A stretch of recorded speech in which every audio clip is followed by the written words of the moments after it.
आज हम लोग नरनष्ट समीकरण के बारे में जानेंगे।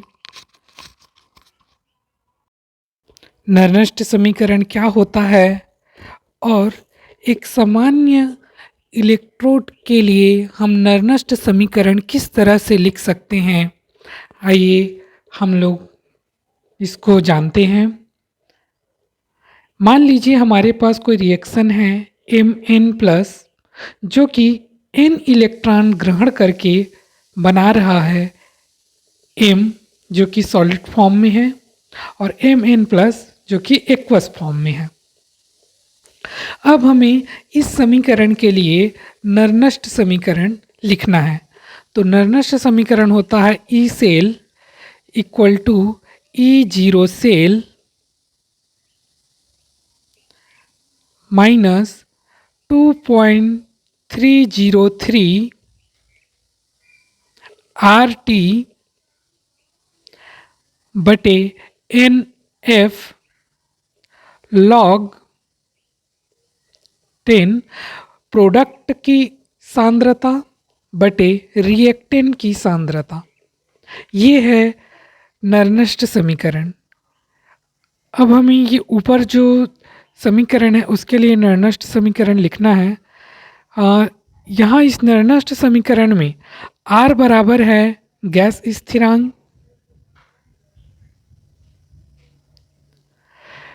T बराबर है ताप, जिसको हम केल्विन में प्रदर्शित करेंगे, N है इलेक्ट्रॉनों की संख्या। जब हम समीकरण संतुलित करते हैं तो कितने इलेक्ट्रॉन यूज हुए उसकी संख्या है,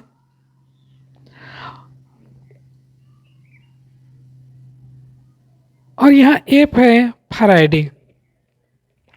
एक फैराडे बराबर 96,500 कूलाम होता है। इसी तरह अगर हम गैस स्थिरांक की बात करें तो गैस स्थिरांक का मान होता है 8.314।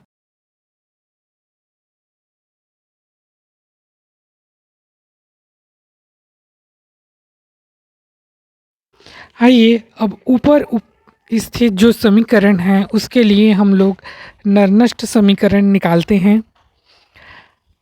तो ये होगा E सेल बराबर E0 सेल माइनस 2.303 RT बटे NF लॉग प्रोडक्ट की सांद्रता, जिसमें Ms आएगा, और रिएक्टेंट Mn+। यहाँ पे हमें एक चीज़ जाननी है कि जितने भी सॉलिड होते हैं उनका सांद्रता 1 होता है। ठीक है, ठोस की जो सांद्रता होती है उसको हम 1 मानते हैं, इसलिए यहाँ पे जो Ms है जो कि सॉलिड फॉर्म में है M, उसकी सांद्रता को हम 1 लेंगे। तो हमारा ये नरनष्ट समीकरण कुछ इस तरह से हो जाएगा। E cell equal to E0 cell minus 2.303 RT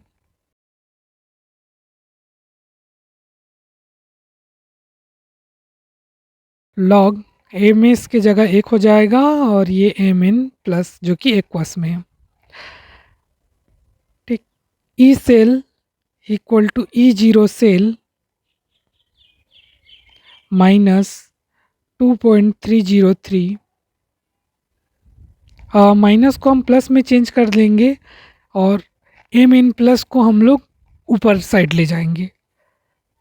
ठीक है, ये 1/Mn+ था, उसको हम Mn+ किए, इसीलिए जो माइनस चिन्ह था उसको हमने यहाँ पे प्लस लिखा है।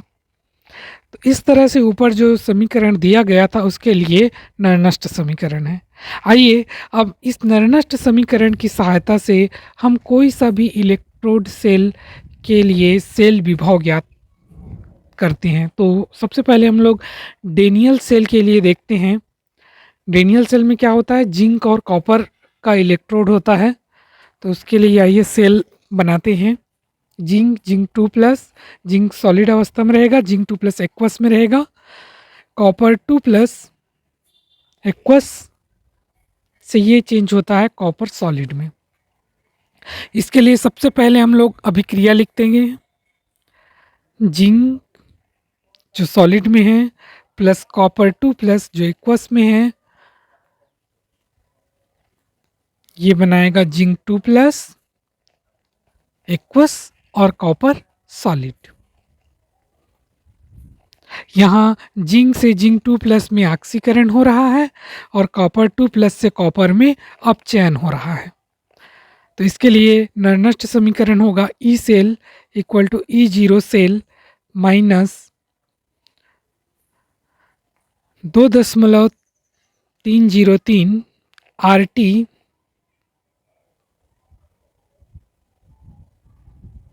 बटे एन एफ लॉग प्रोडक्ट की सांद्रता, जहाँ पे प्रोडक्ट जिंक 2 प्लस है, कॉपर सॉलिड अवस्था में है तो हम लोग उसको नहीं लिखेंगे, ये सॉलिड है, इसका एक होगा कि तो केवल जिंक आएगा। इसी तरह से रिएक्टेंट में केवल हम कॉपर 2 प्लस को लिखेंगे, जिंक को नहीं लिखेंगे क्योंकि वो सॉलिड अवस्था में है।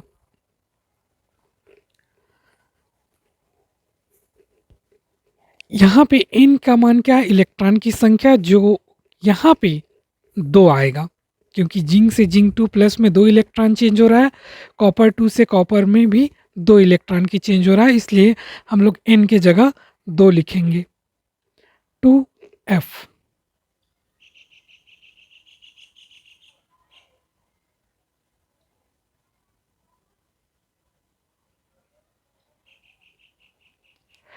अब यदि हम लोग r का, t का और f का मान रख दें, r जो कि गैस स्थिरांक है, t जो कि ताप है और f जो कि फैराडे है, यदि तीनों का मान हम लोग रख दें तो हमारा जो नरनष्ट समीकरण है वो कुछ इस तरह से हो जाएगा। E cell equal to E zero cell minus 0.0591 बटे 2 log zinc 2 plus copper 2 plus.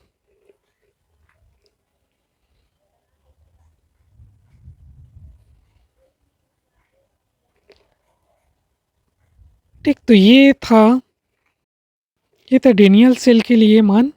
अब आइए हम लोग निकालते हैं एक सामान्य कोई भी रिएक्शन है उसके लिए किस तरह से नरनष्ट समीकरण को लिखेंगे। तो हमारे पास एक कॉमन सा रिएक्शन है, A capital A plus B capital B, ये बना रही हैं सी कैपिटल सी और डी कैपिटल डी, जहाँ पे ये small a b c d एक तरह से स्टैक्योमेट्रिक गुणांक हैं। इसके लिए नरनष्ट समीकरण E cell equal to E zero cell minus 0.0591 बटे एन क्या है? इलेक्ट्रॉन की संख्या है, लॉग 10। यहाँ पे प्रोडक्ट की सांद्रता, चूँकि यहाँ पे हमें सॉलिड लिक्विड कुछ नहीं दिया है तो हम दोनों को लिखेंगे सी।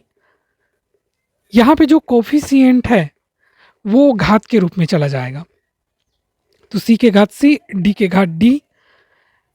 रिएक्टेंट में ए और बी हैं तो ए ई का घात स्मॉल ए और बी का घात स्मॉल बी। जो भी स्टैक्योमेट्रिक कोफिशिएंट रहेगा उनको हमें घात के रूप में यूज़ करना है।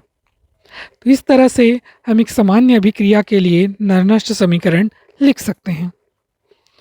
आइए अब एक आंकिक प्रश्न के द्वारा हम लोग किस तरह से नरनष्ट समीकरण से विभव का मान निकालेंगे देखते हैं। एक रिएक्शन दिया है Fe2 प्लस H प्लस से H2, जहाँ पे Fe2 प्लस की सांद्रता हमें दिया गया है 0.001 और H प्लस की सांद्रता है 1m। साथ ही हमें आयरन का मानक अपचयन विभव दिया हुआ है। ठीक है, तो सबसे पहले जो हमें सेल दिया है इसका रिएक्शन हम बना रहे हैं। Fe plus 2H plus Fe2 plus से H2। Fe सॉलिड में है, H प्लस एक्वस में है, Fe2 प्लस एक्वस में है और H2 गैस अवस्था में है। यहाँ पे Fe में ऑक्सीकरण हो रहा है और H में अपचयन हो रहा है। आइए इसके लिए निर्दिष्ट समीकरण लिखते हैं। E cell equal to E0 cell minus 0.0591 बटे n। यहाँ पे इलेक्ट्रॉन चेंज 2 हो रहा है तो हम n की जगह डायरेक्ट 2 भी लिख सकते हैं जो कि अगले स्टेप में हम लोग लिखेंगे। लॉग Fe2 प्लस, क्योंकि H2 तो गैस अवस्था में है उसका हम कंसंट्रेशन नहीं लेंगे, एक ही होगा, और इधर H प्लस क्योंकि Fe सॉलिड स्टेट में उसका भी सांद्रता 1 होगा। यहाँ पे H के पहले 2 है इसीलिए हमने 2 को घात के रूप में यूज़ किया है। E cell equal to E0 cell minus 0.0, इसको हम अप्रॉक्सीमेट 6 लिख रहे हैं, n के जगह 2 लिखेंगे। लॉग क्वेश्चन में हमें Fe का कंसंट्रेशन दिया है 0.001 और हाइड्रोजन प्लस की भी सांद्रता हमें क्वेश्चन में दिया हुआ है 1 m, ठीक, का घात 2। E0 सेल हमें निकालना पड़ेगा। हमारे पास 2 चीज़ है, Fe जो कि Fe2 प्लस में चेंज हो रहा है और H प्लस जो कि H2 में चेंज हो रहा है। तो यहाँ पे हम सूत्र से निकालेंगे E0 cell equal to E0 cathode minus E0 anode. जिसमें ऑक्सीकरण होगा वो एनोड है और जिसमें अपचयन होगा वो कैथोड है। तो यहाँ पे आयरन एनोड है जो कि Fe2 प्लस में कन्वर्ट हो रहा है और हाइड्रोजन में कैथोड बनेगा जो कि H2 में कन्वर्ट हो रहा है। तो हाइड्रोजन का मानक अपचयन विभव 0 होता है जो हमें पता है, और एनोड का मान हमें दिया गया है माइनस 0.44।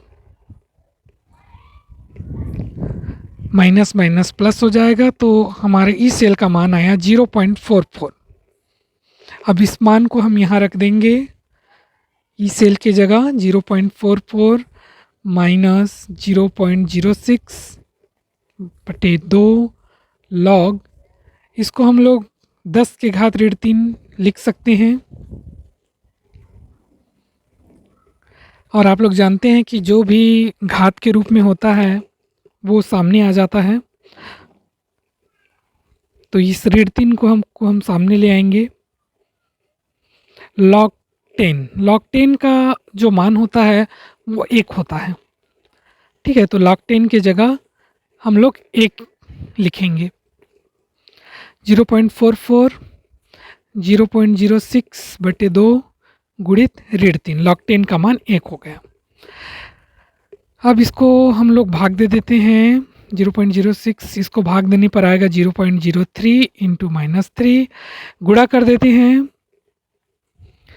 0.03 से गुणा करने पर आएगा 0.09, 0.44 और 0.09 को जोड़ देते हैं, ये आएगा 0.53। ठीक, तो ये हमारा आंसर है, 0.53 वोल्ट आएगा विभव।